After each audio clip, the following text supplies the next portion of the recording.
you won't hear any politic talk out of me about this. I was wrong, period. And I'm going to have to live with the fact that I was wrong. When it was happening, I had two things I was focused on.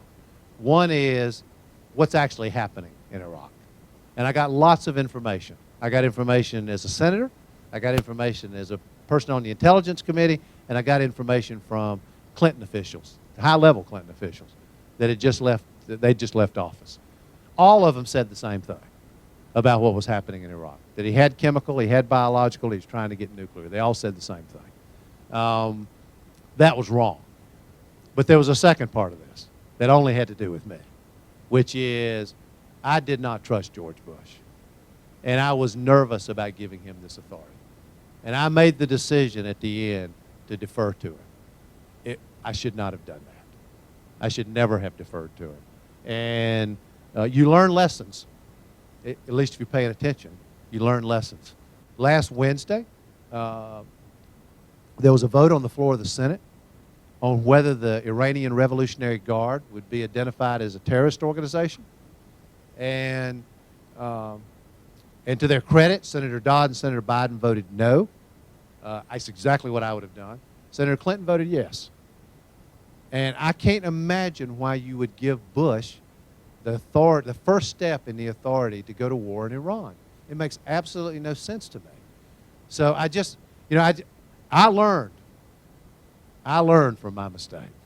And I'm responsible for it. No one else is responsible. I don't blame anybody else. I'm not pointing fingers at anybody else. It's just me. And I take responsibility for it.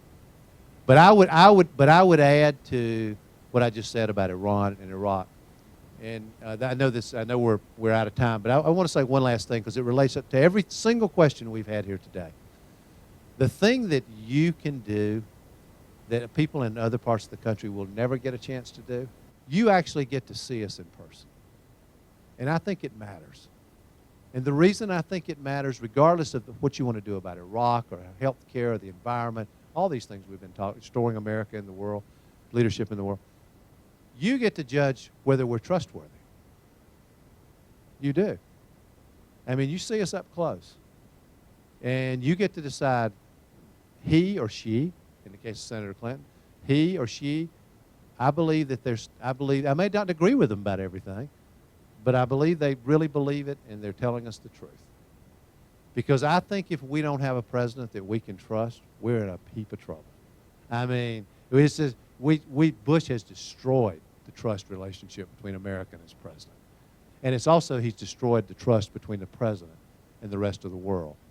And if I were voting for president and weren't running, if I were voting, I'd vote for me. But if I weren't running, that would absolutely be front and center of any judgment I made of the candidates, especially if I were like you and I got to see them up close and personal. Because, I would think there are probably some things, if I were just a regular citizen, there are probably some of these details about policy that I may not get, but I get people.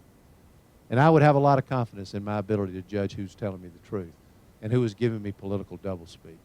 And we need somebody who'll tell the truth. We need it desperately. Thank you all very much for being here.